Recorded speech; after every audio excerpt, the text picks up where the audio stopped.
these could well be the ugliest golf clubs I've ever seen, but I honestly think they might well do a job. Hi everyone, my name's James Robinson. Welcome back to this YouTube channel. Today we're talking about the Macgregor VMAX hybrids. Now, as I've just said, I think these look awful. And if we start to really unravel them and see just what potentially they do offer, I want to talk about the price as well, because they are incredibly budget. And for what they do, you can see that, like, head shape wise, that's a really strange shape. Now, I reviewed the irons of these, I've reviewed the driver, I've reviewed the fairway woods. All of them are exceptional value for money, and all of them are quite forgiving as well. So we're going to test them out here in the golf course and in the studio for numbers as well. And the big thing I want to see is how good are they? Because for the price, for sub £100, what do you expect? So we don't have adjustable sleeve, we don't have changeable weighting, but what we do have is a really nice sharp leading edge. We have a little bit of a V-steel sole, you could say here. I don't think we're really supposed to say that because it's obviously not a tailor-made club. But from 200 yards out, we're in the rough for a reason here. If we come in and just have a look at how this looks down at the ball, it looks like it's the perfect club for out of the rough. It's a little bit more upright, so that's going to stop the ball moving to the right. And there's plenty of loft on here. This is the 24-degree version. We've of course got the 21-degree version as well. We start to put all these clubs together and put them in a bag with the driver, the irons, the wedges. You can build a really forgiving set for not a lot of money. We're into the wind here a little bit. Let's see how easy this is to hack out the rough. Look at that. That could actually, that's just front bunker. That actually didn't do too bad, to be honest, and I struck that there. Struck it right out of the toe. It wasn't the world's best strike. I think we're probably a little bit too far out here, really. We'll talk numbers as this video goes on. But again, I want to keep drawing attention to the price, because I've struck that incredibly bad. It's still flying through the air, and that's running up to the front edge of the green pretty much. You don't have to strike these really well to get good results from them, and that's something which Macgregor have absolutely smashed out of the park when it comes to these new sets.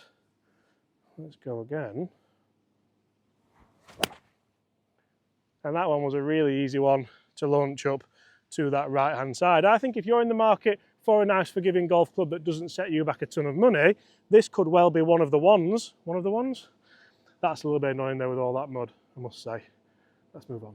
So guys, interestingly, you can see there, 3 shots, all struck very differently, but all gone a very, very similar distance.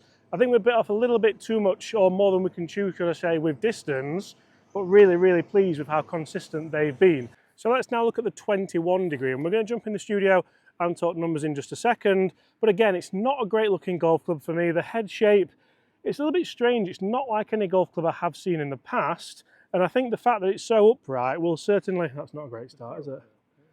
Ferrules, it's only the ferrule, you can glue that back on, but it won't affect the performance of the club. But what do we think this is designed to do? I honestly think it's like a hack it out club. I think the 24-degree is the perfect club for what we just showed you there, where you're in the deep rough, you just want to kind of get club on ball, try and get it out there. But what if this 21-degree is a fairway finder?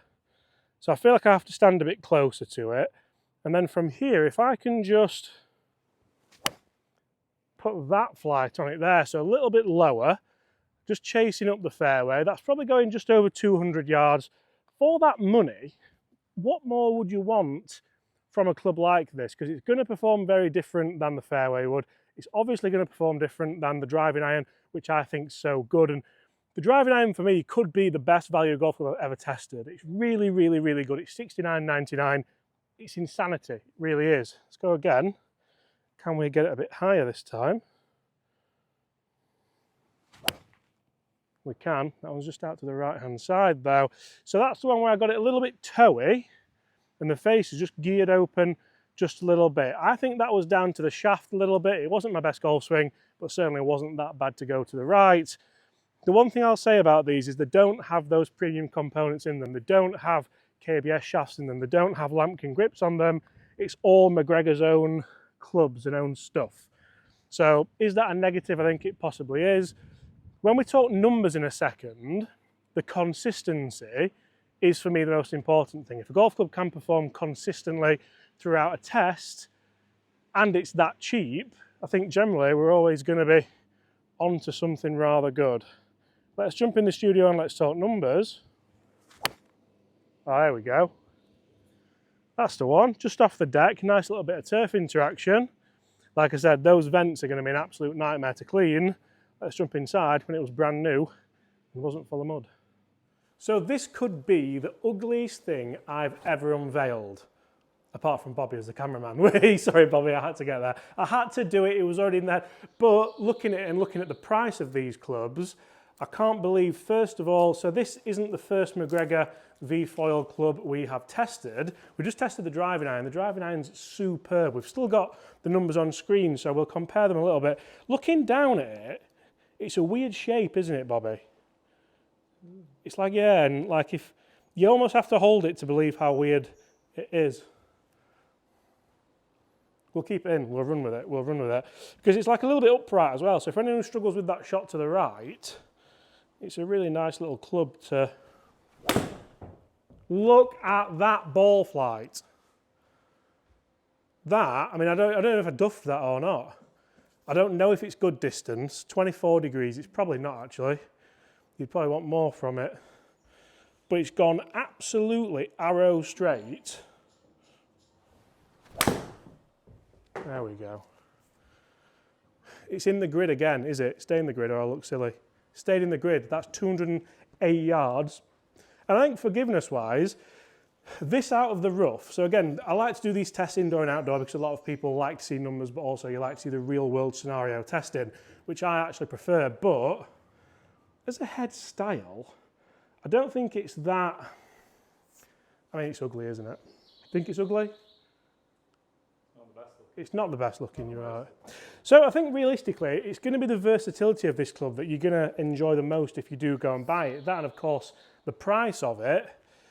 But if you struggle from like these kind of really awkward distances, I can't wait to show you the replay of where I've struck that from. And that's why I really enjoy this simulator, because I've hit that, that's gone 180 yards in the air, and check this out here.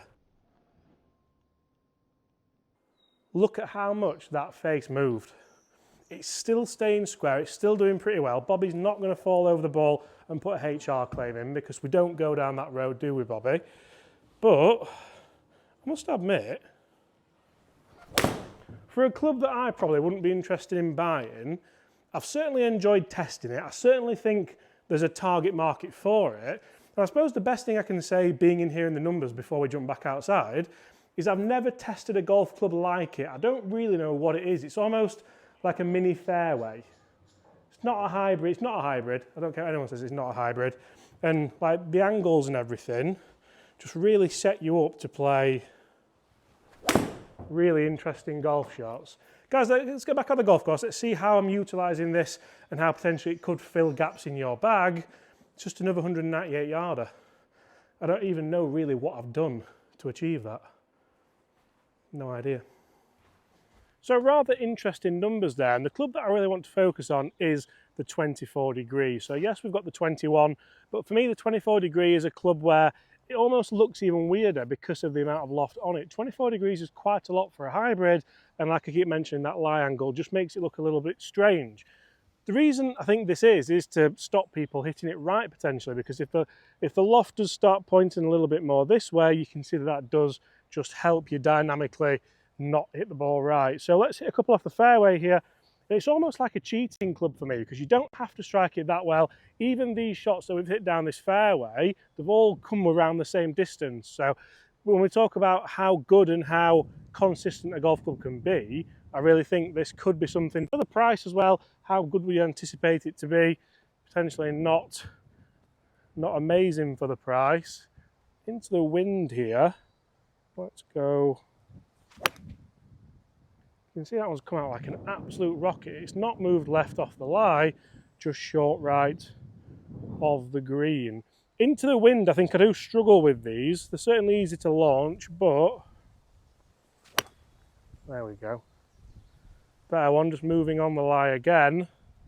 Guys, if you're in the market for a really forgiving hybrid, if you do kind of have these specs with a regular shaft and plenty of loft on there, I'd certainly try one of these for the price. Do you want to see me?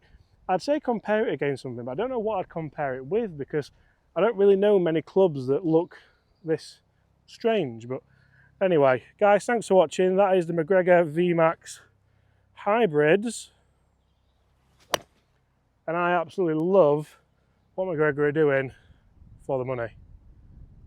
Oh, it's just gone left on me. I thought that was going to be perfect.